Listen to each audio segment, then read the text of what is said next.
Bismillahirrahmanirrahim. Assalamualaikum warahmatullahi wabarakatuh. Alhamdulillahi rabbil alamin.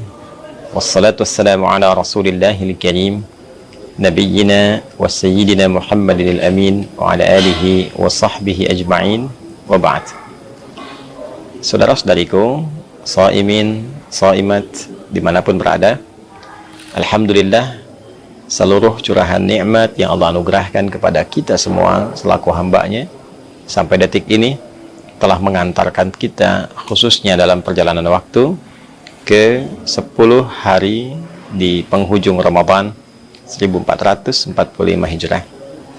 Nikmat yang istimewa, keberkahan yang begitu agung, tak terasa telah kita lewati setidaknya kurang lebih 20 hari berjalan selama Ramadan. Semoga Allah Subhanahu wa Ta'ala berkenan menerima seluruh amal ibadah yang telah kita tunaikan, mengabulkan doa-doa kita, mengampuni dosa-dosa yang pernah kita kerjakan, dan mengantarkan kita pada perubahan terbaik dalam berkehidupan.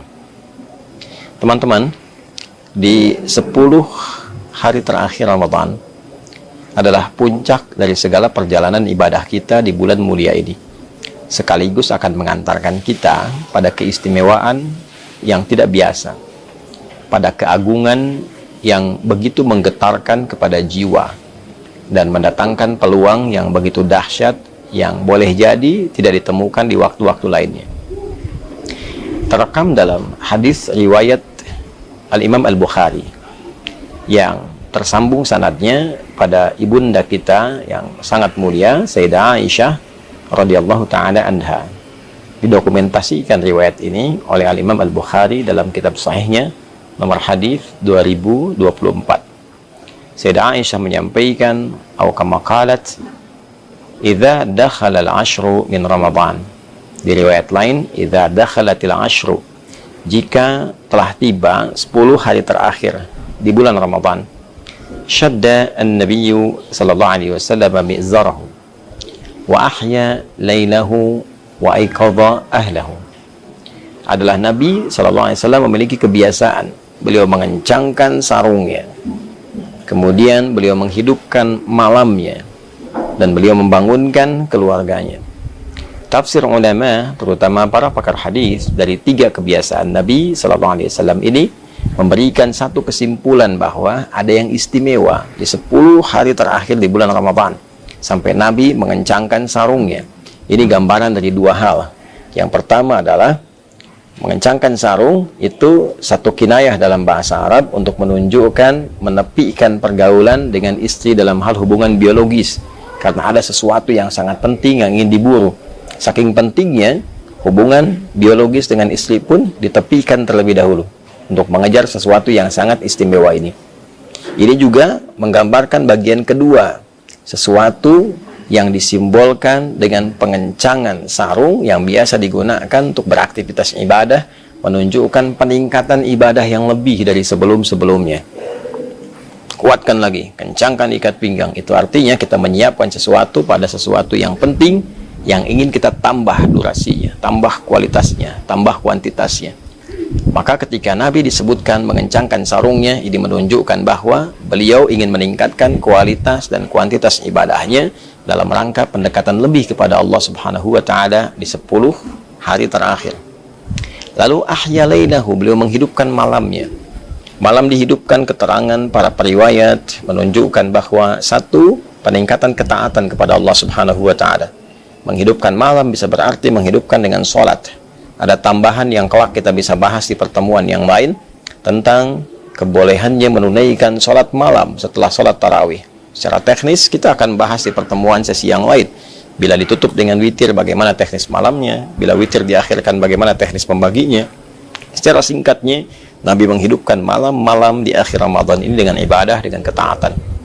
Boleh jadi dengan tilawah Al-Quran, karena hadis-hadis mengungkap satu rahasia bahwa Nabi SAW setiap malam Ramadan didatangi oleh malaikat Jibril, dibimbing untuk tadarus, bisa membaca, bisa mengkaji, bisa juga dibimbing untuk pemahaman makna. Ini menunjukkan malamnya hidup. Wa aiqadha ahlahu, dan beliau membangunkan keluarganya. Beliau menginginkan tidak hanya sebagai pribadinya yang saleh, tapi juga memberikan keteladanan pada umatnya, keluarganya dibangunkan, dihidupkan, dan diarahkan untuk meningkatkan giat rutinitas di malam-malam Ramadan. Para pakar merinci yang dimaksud membangunkan keluarga ini adalah mengarahkan mereka untuk meningkatkan sholat di malam-malam Ramadan. Pertanyaannya teman-teman, apa yang menjadikan kegiatan ini begitu kuat dilakukan?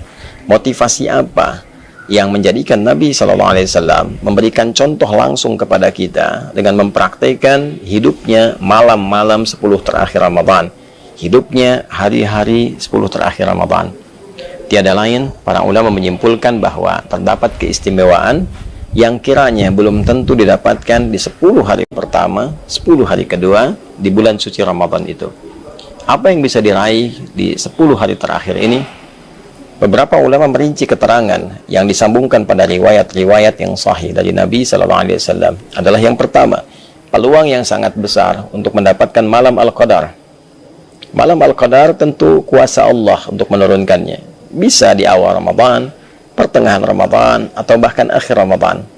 Namun kebiasaan yang berlangsung pada kehidupan Nabi SAW, salah satu riwayat sering menunjukkan bahwa kedatangan malam Al-Qadar seringkali terjadi di akhir-akhir Ramadan, tepatnya di antara 10 malam-malam akhir Ramadan.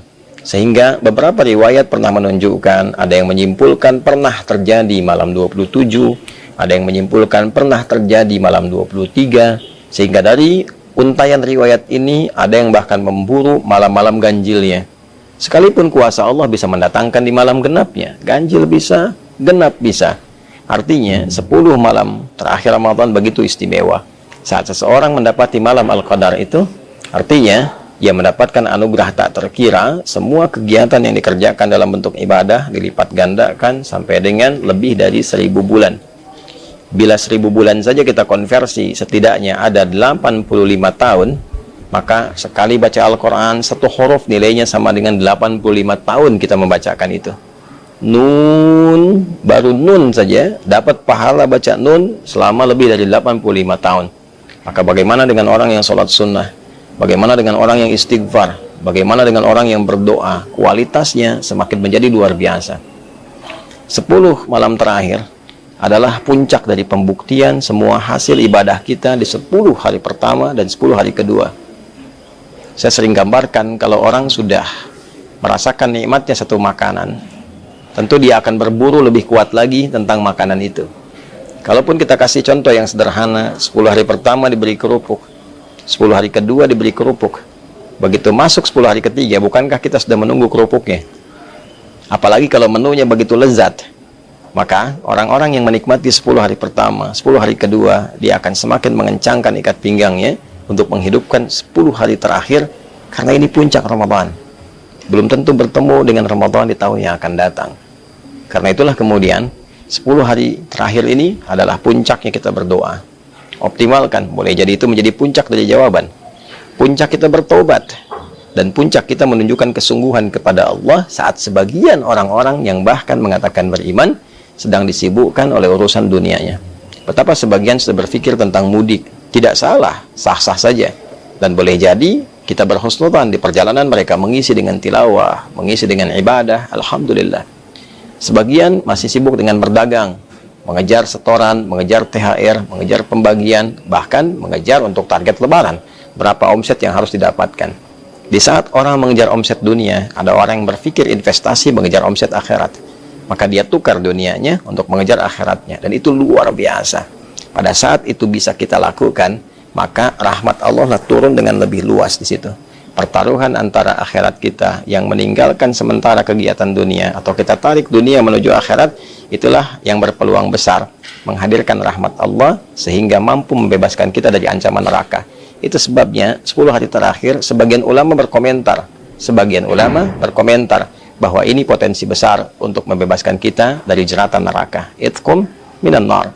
Pada 10 hari pertama rahmat begitu banyak, 10 hari kedua maghfirah, peluang ampunan, kesungguhan ditunjukkan.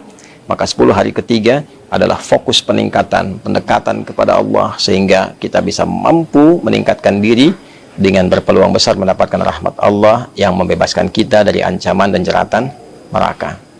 Saudara, Allah memberikan kesempatan pada kita berulang tahun, berulang waktu datangnya Ramadan. Mungkin yang sebelumnya belum optimal, sebelumnya lagi belum bisa maksimal. Jika Allah sudah berikan berulang selama hidup sampai detik ini belum mampu kita manfaatkan, berapa Ramadan lagi yang kita butuhkan untuk bisa mengoptimalkan diri kita mendekat kepada Allah Subhanahu wa taala. Semoga 10 hari terakhir ini kita mendapatkan keistimewaannya, kita meraih peluangnya, dapat malam Al-Qadar, dapat ampunan dari Allah, terkabul doa kita, dan diberikan oleh Allah kebahagiaan untuk kembali kepada fitrah, menyongsong Idul Fitri yang lebih baik untuk diri kita, keluarga kita, masyarakat kita, bangsa, negara kita, dan khususnya umat Islam di dunia ini dan kehidupan berperikemanusiaan dalam skala yang lebih luas. Rabbana taqabbal minna innaka antas sami'ul alim wa tub 'alaina innaka antat tawwabur rahim. Wa sallallahu ala sayyidina Muhammad wa ala alihi wa sahbihi ajma'in. Wa akhiru da'wana alhamdulillahi rabbil alamin. Adi Hidayat Mira. Assalamualaikum warahmatullahi wabarakatuh.